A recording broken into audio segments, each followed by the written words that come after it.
অদম্য মনোবলের কাছে শেষ পর্যন্ত ইরানের কাছে হার মানতেই হলো মার্কিন যুক্তরাষ্ট্রকে। সকল জল্পনা কল্পনা শেষে ইরানের কাছে যুদ্ধবিরতির প্রস্তাব পাঠিয়েছে মার্কিন যুক্তরাষ্ট্র। যুক্তরাষ্ট্রের হয়ে এ প্রস্তাব ইরানের কাছে পৌঁছে দিয়েছে পাকিস্তান। পাকিস্তানের উচ্চ পর্যায়ের একটি সূত্র আন্তর্জাতিক গণমাধ্যম আল জাজিরাকে বিষয়টি নিশ্চিত করেছে।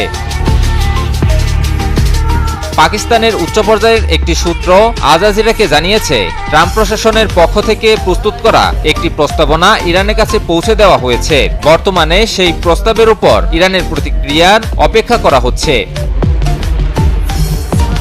এছাড়াও আগামী কয়েকদিনের মধ্যে পাকিস্তানে যুক্তরাষ্ট্র ও ইরানের কর্মকর্তাদের মধ্যে একটি বৈঠক অনুষ্ঠিত হতে পারে বলেও জানা গেছে। যদিও আনুষ্ঠানিকভাবে ইরানের কাছ থেকে এখন পর্যন্ত এ বিষয়ে কোনো প্রতিক্রিয়া পাওয়া যায়নি। দীর্ঘদিন ধরেই যুদ্ধবিরতির কথা সামনে আসছিল। মার্কিন প্রেসিডেন্ট ডোনাল্ড ট্রাম্পের সাম্প্রতিক মন্তব্যে সেসব বিষয় স্পষ্টভাবে ফুটে ওঠে। মূলত ইরানের পাল্টা প্রতিরোধের মুখে দিশেহারা হয়েই যুদ্ধবিরতির কথা ভাবা শুরু করে যুক্তরাষ্ট্র। আর তাই পরিস্থিতি নিয়ন্ত্রণের বাইরে চলে যাওয়ার আগেই হম্বিতম্বি করে যুদ্ধবিরতির পথে হাঁটা শুরু করে যুক্তরাষ্ট্র।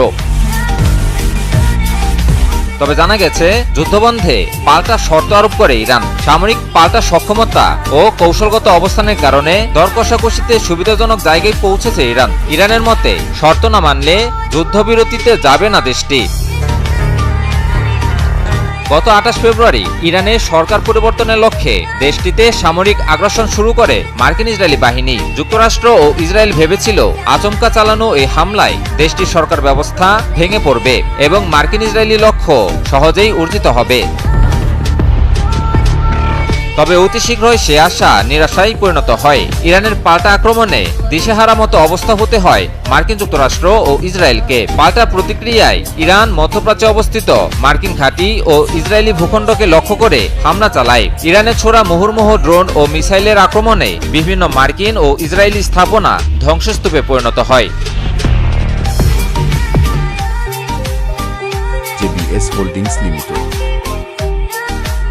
সবশেষে বলা যায়, যুক্তরাষ্ট্রের পক্ষ থেকে ইরানকে যুদ্ধবিরতির প্রস্তাব পাঠানোর মানে যুদ্ধে এক ধরনের পরাজয়ই বরণ করতে হলো মার্কিন ইসরায়েলি বাহিনীকে। তবে ইরান এ প্রস্তাবে রাজি হবে কিনা তা এখনো নিশ্চিত করে বলা যাচ্ছে না। এখন দেখার বিষয় শেষ পর্যন্ত এই প্রস্তাব আদৌ স্থায়ী সমাধান বয়ে আনতে পারে কিনা। ইমন আলী, নিউজ 24।